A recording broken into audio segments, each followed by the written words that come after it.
Alors, bonjour ou bonsoir en fonction du moment où tu prendras connaissance de cette vidéo. Voilà, j'espère que tu as passé une excellente semaine et un excellent week-end. Aujourd'hui, nous allons parler des deux dimensions principales des êtres humains que nous sommes. Il y a la dimension spirituelle et la dimension charnelle. Et le Seigneur lui-même en parle dans plusieurs portions de la parole de Dieu. Commençons par Matthieu. Allons-y. Dans Matthieu 22 au chapitre 15. Matthieu 22 à partir du chapitre 15. Il est écrit, alors les pharisiens allèrent se consulter sur les moyens de surprendre Jésus par ses propres paroles. Ils envoyèrent auprès de lui leurs disciples avec les Hérodiens qui dirent, Maître, nous savons que tu es vrai et que tu enseignes la voie de Dieu selon la vérité, sans t'inquiéter de personne, car tu ne regardes pas à l'apparence des hommes. Dis-nous donc ce qu'il t'en semble. Est-il permis ou non de payer le tribut à César? Jésus, connaissant leur méchanceté, répondit, Pourquoi me tentez-vous, hypocrite? Montrez-moi la monnaie avec laquelle on paye le tribut. Le tribut, c'est l'impôt. Pourquoi me tentez-vous, hypocrite? Montrez-moi la monnaie avec laquelle on paye le tribut. Et ils lui présentèrent un denier. Il leur demanda, de qui sont cette effigie et cette inscription? De César, lui répondirent-ils. Alors il leur dit, rendez donc à César ce qui est à César et à Dieu ce qui est à Dieu. Donc voilà, le Seigneur ici fait ressortir les deux dimensions de l'être humain, la dimension spirituelle et la dimension charnelle. Quand il dit « rendez à César ce qui est à César », César ici symbolise la chair, celui-là qui dirige tout ce qui a trait à la chair, et à Dieu ce qui est à Dieu, donc Dieu, notre côté spirituel, notre dimension spirituelle. Donc Jésus ici veut faire comprendre aux pharisiens que c'est pas parce qu'il est Dieu, c'est pas parce que c'est le côté spirituel qui doit prédominer en lui, puisque Jésus, c'est un être extraordinaire. Il a été conçu d'une manière extraordinaire. On ne peut pas le comparer à un homme, mais il est quand même venu dans un corps de chair pour montrer que la chair était également importante. La dimension spirituelle, elle est également importante, mais il n'en demeure pas moins qu'il ne faudrait pas qu'on néglige notre dimension charnelle. Parce que si Dieu avait estimé que la chair, l'enveloppe là qui porte le reste invisible, qui est invisible, n'était pas nécessaire, il aurait pu nous créer d'une autre manière. Mais si le Seigneur dit ici, rendez à César ce qui est à César et à Dieu ce qui est à Dieu, il veut tout simplement nous faire comprendre que ces deux dimensions doivent être prises en compte. C'est vrai que la dimension spirituelle doit être au-dessus de la dimension charnelle, il doit la soumettre, mais il n'en demeure pas moins que la dimension charnelle, elle est également importante. Et nous allons le voir dans un autre verset où Jésus parle toujours, il répond au tentateur. Allons dans Matthieu, chapitre 4, verset 4. Il sort du désert après un jeûne de 40 jours et 40 nuits. Et voici ce que le tentateur lui dit. Le tentateur s'étant approché de lui, « Si tu es Dieu, si tu es le Fils de Dieu, ordonne que ces pierres deviennent des pains. » C'est le diable qui lui dit ça, qui lui dit, bon ben voilà, qui est en train d'essayer de le tenter. « Ordonne que ces pierres deviennent des pains. » Jésus répondit, il est écrit, « L'homme ne vivra pas de pain seulement, mais de toute parole qui sort de la bouche de Dieu. » Le Seigneur montre encore ici que nous sommes faits de deux dimensions essentielles, principales, la dimension spirituelle et la dimension charnelle. Il lui dit, l'homme ne vivra pas que de pain seulement. Le pain, c'est pour satisfaire notre corps, notre chair. Mais de toute parole qui sort de la bouche de Dieu, notre esprit qui doit être nourri. Donc, le Seigneur est en train de nous dire que nous ne devons pas faire comme si cette chair n'existait pas. Ou alors, nous ne devons pas faire comme si notre côté spirituel n'avait pas d'importance. Non. Parce que, qu'est-ce qui se passe aujourd'hui? On voit plusieurs catégories de chrétiens dans l'Église. Il y a des gens qui considèrent qu'après avoir reçu le Seigneur Jésus, ils ne sont plus du monde. Pourtant, la parole elle-même, Jésus lui-même a dit, vous êtes dans le monde, mais vous n'êtes pas du monde. Nous sommes dans ce monde.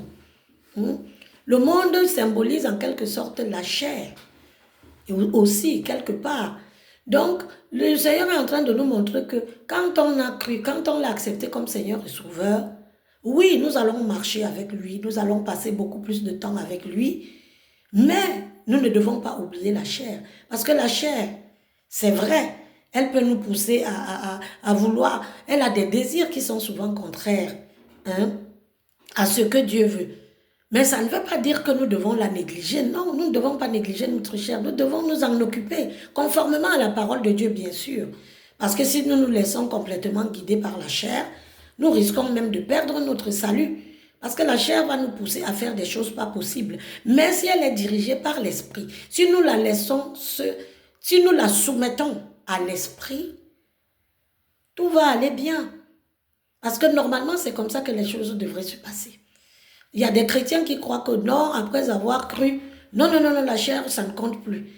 Et vice-versa, d'autres qui pensent que, oui, après avoir donné sa vie à Jésus, tout est OK, la vie éternelle est garantie, on peut maintenant faire tout ce qu'on veut, on est sauvé par la grâce. Non plus, non plus.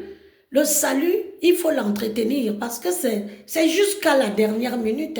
Tant que tu n'es pas encore mort, tant que le Seigneur n'est pas revenu nous chercher, il faut entretenir le salut.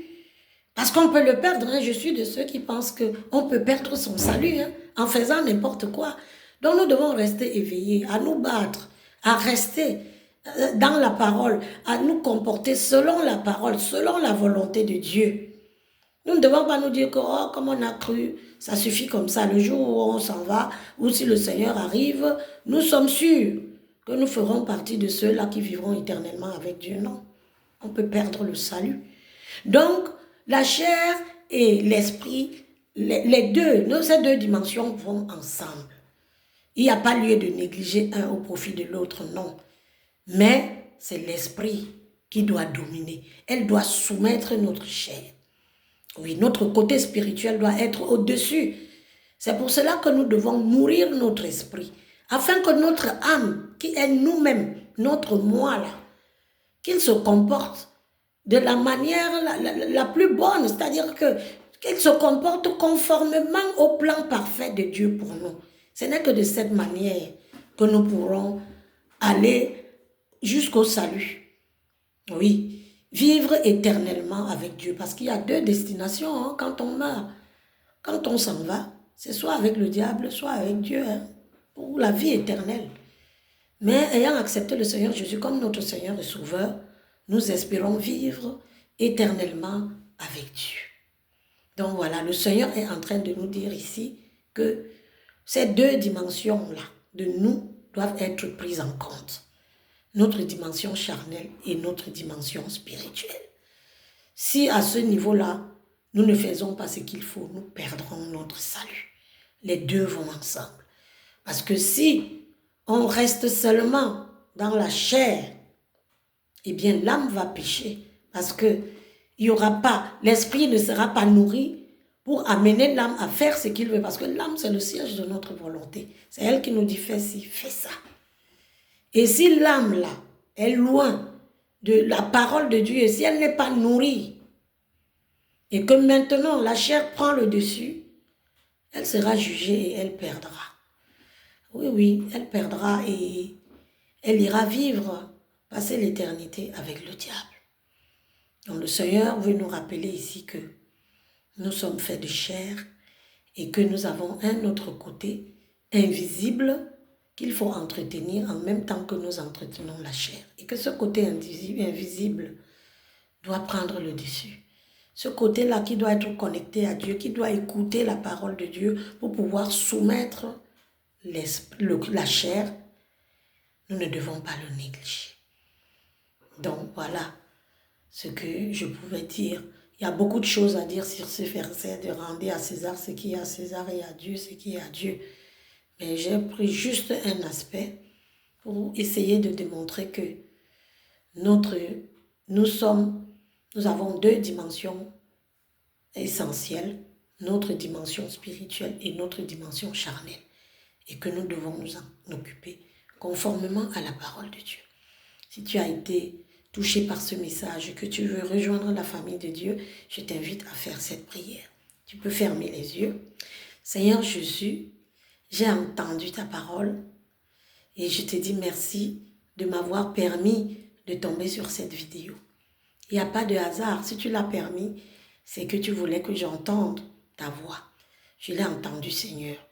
Et je te demande pardon parce que j'ai toujours marché selon ma propre volonté.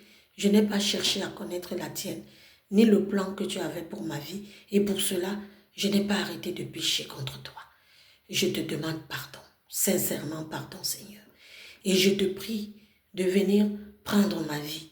Je te prie, Père éternel, de la diriger. C'est pour cela, Seigneur Jésus, que j'aimerais que tu deviennes désormais mon Seigneur et mon Sauveur personnel. Quant à toi, Satan, je n'ai plus rien à faire avec toi.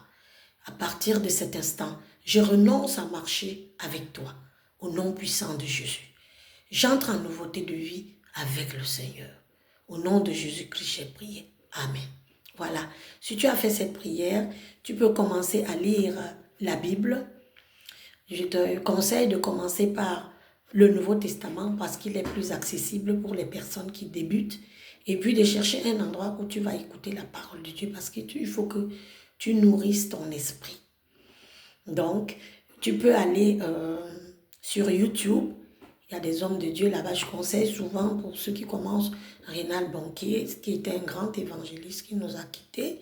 Mais il y a d'autres serviteurs de Dieu là-bas. Mais il faut faire attention, serviteurs et servantes. Il faut faire attention. Il faut prier pour que Dieu te donne la direction, qu'il te dirige. Parce qu'au jour d'aujourd'hui, il y a beaucoup de personnes qui viennent au nom du Seigneur, mais qui ne le sont pas en réalité et qui risquent de t'égarer. Donc voilà ce que j'avais à dire pour ce soir. Que le Seigneur vous bénisse tous. Je vous souhaite de passer une excellente semaine au nom de Jésus-Christ. Amen.